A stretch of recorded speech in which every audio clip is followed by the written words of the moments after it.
Hi, good afternoon. Pasensya na po. Medyo na-late yung ating start ngayon. Nagkaroon lang po ng konting technical difficulty ang ating computer, ang ating laptop. Kaya medyo late po tayo nag-start. So ang pag-uusapan po natin ngayon ay may kinalaman pa rin sa pagsusulat ng libro.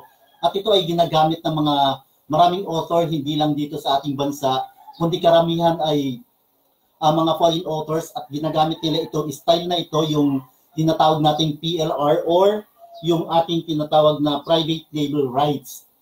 Ano ba ang PLR or private label rights? Ito yung mga karapatan na binibigay ng isang author doon sa mga bumibili ng mga libro sa kanila na yung biniling libro sa kanila ay pwedeng gamitin ng paulit-ulit nung isang kliyente kung saan pwede silang gumawa ng panibagong libro mula doon sa librong binili nila mula sa isang author. And that is PLR. So paano ba ginagamit yung PLR? Maraming mga authors sa ibang bansa at ang ginagawa nila, gumagawa sila ng maraming libro na low content. Ang example po ng low content ay puzzle, journal, at marami pang iba, coloring book, kasama yan. At binibenta ito nila sa mga kliyente nila sa iba't ibang bansa at ginagawa nila ito ng PLR sapagkat gusto nila na yung mga author na yun sa ibang bansa ay makapag-create din ng libro sa mabilis na panahon, sa mabilis na paraan, at para maibenta nila ito sa internet. At marami ito sa Amazon. Okay? Yung iba naman binibenta ito sa kanilang sariling website o yung iba ginagamit ito at nilalagay yung kanilang sariling pangalan bilang author at ginagawa nila itong giveaway of free ebook. Kung napapansin po natin, maraming mga website ngayon, maraming mga author ngayon na parang sinasabi nila, you visit my site and you can download a free ebook from my site, and yung kapalit niyan ay yung email mo sapagkat gagamitin nila yung email mo sa kanilang email marketing. Pero hindi pa yan yung ating pag-uusapan. Naka-focus yung ating pag-uusapan ngayon sa PLR, okay? So hinikayat natin yung mga Pinoy na mag-engage into this kind of business sapagkat malaki ang market nito sa internet, lalo na sa ibang bansa.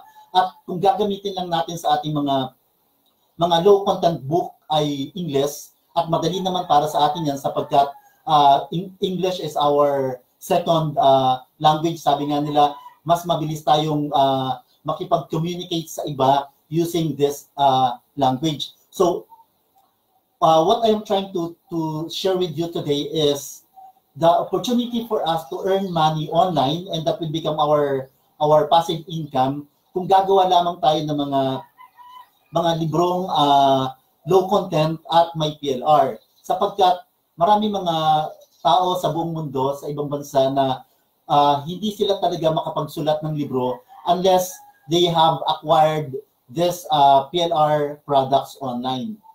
At mula doon, nakakagawa sila ng empire, gumagawa sila ng maraming titles, maraming libro, at binibenta nila yan sa mas murang halaga. At hindi lang yung bansa nila yung kanilang target market.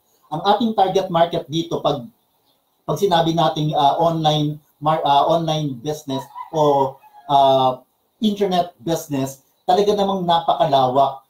Bilyong-bilyong tao ang laging bumibisita sa internet. Hindi natin dinidiskwento yung mga librong printed, okay, yung physical books. Hindi siya mawawala.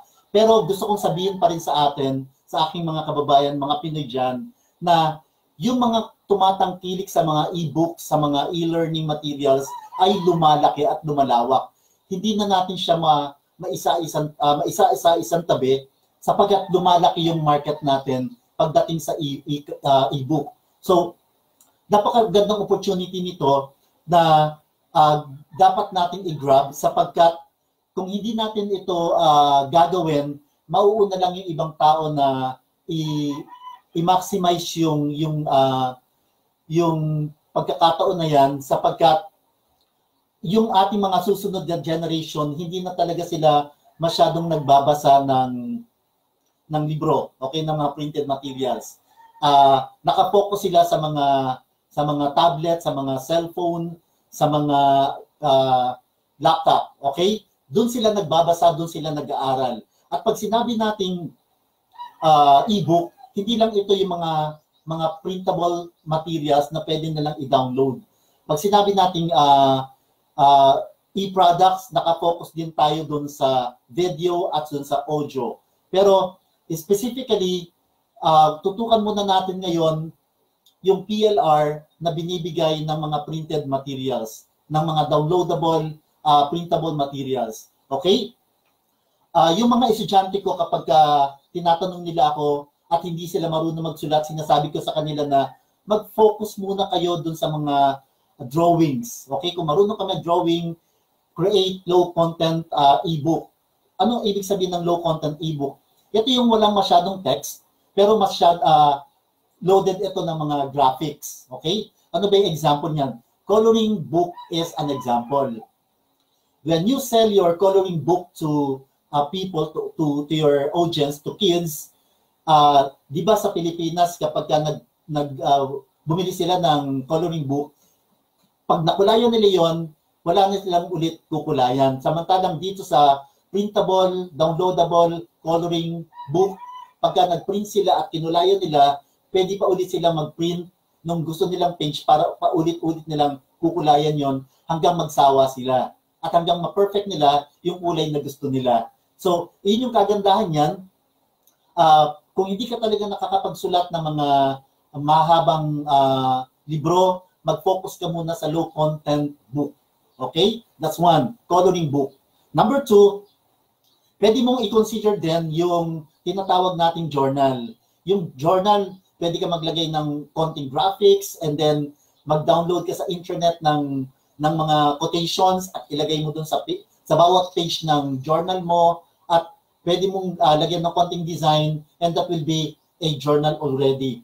Yung journal ay iba't ibang design sa bawat page para ma-entice yung iyong reader, yung iyong buyer na tingnan yon at gamitin yon at pwede nilang i-print ng paulit-ulit yung journal, yung pages ng journal na yon. At pagka nagawa nila yon, kung nagkakamali halimbawa sila sa isang page, pwede nilang i-reprint at hanggang ma-perfect nila, maayos nila yung pagkakasulat ng mga entrada nila dun sa journal na yon. Okay? Napakagandang negosyo yan. Napakagandang pagkakataon yan na makapag-create tayo ng low-content materials under PLR para mas lumawak yung ating market. Okay? Another, we also have nabanggit ko na kanina yung coloring book. Okay? Nabanggit ko na rin yung journal. Ito yung isa sa mga patok na patok sa mga bata at lalo na rin sa mga matatanda, yung puzzle. Okay? Pwede tayo mag-create ng puzzle. Okay? If you are not familiar with puzzle and you do not know how to create a puzzle, pwede ka rin bumili ng PLR. Okay? And from that PLR product, pwede kang mag-recreate ng panibagong puzzle product.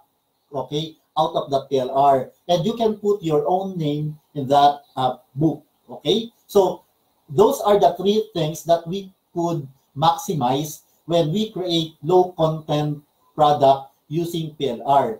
Okay?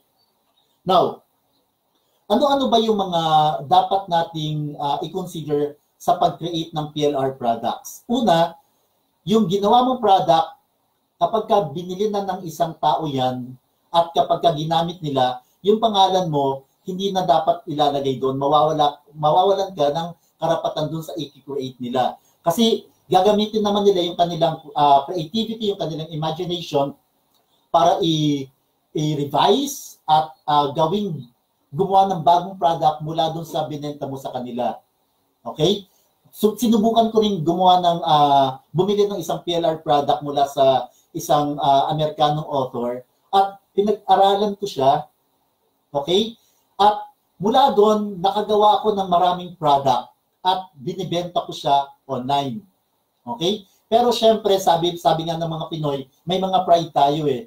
Gusto natin yung ginagawa natin original sa atin. Okay yon, walang problema doon. But if you want to create in a very easy way, new products, okay, and sell that to a lot of people online, why not consider acquiring PLR from other author? Now, It's like this. Kapag ka gusto mong gumawa ng maraming PLR products, original, okay? Pero kung gusto mong gumawa ng maraming products out of PLR products coming from or written by another person, another author, pwede ka mag-acquire sa kanila. Mura lang yan at mabibenta mo siya ng mas mura rin, pero maraming bulk ang bibili sa'yo.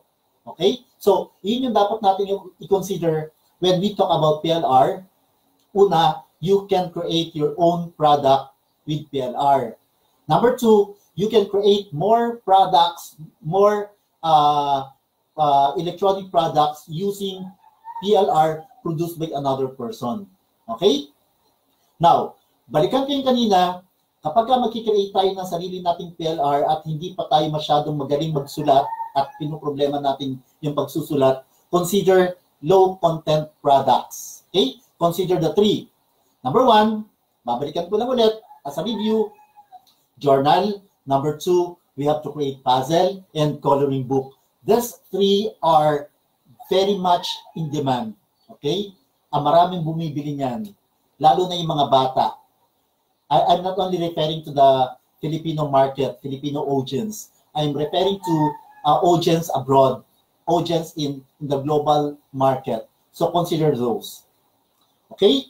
Now, aside from that, okay, importante din na pagka nag-create tayo ng PLR product, dapat po ay nag-provide din tayo ng editable cover for the product.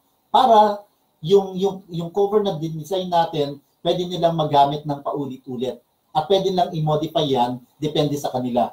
Siyempre, yung creativity ng bibili sa atin ng PLR ay mas malawak kaysa sa atin. At yung naiisip nila, hindi natin naiisip. With the same token that when we acquire PLR product from other person, yung creativity natin, iba kaysa dun sa creativity nila. So we could really maximize PLR products. Okay? So, yan lamang po ngayon ang ibabahagi ko sa inyo sapagkat hindi na po tayo aabot ng 30 minutes hanggang 1 hour. This is our new strategy now, our new policy that our video should be not higher than, okay, 15 minutes. It should always be lower than 15 minutes for us to really encourage people to stay in our streaming while we are live. Okay? Thank you very much. Once again, this is Dr. Alvin Sacristan, aka Kuya Prof, saying, change your life now by changing your mindset. Kilos, kilos, ayos.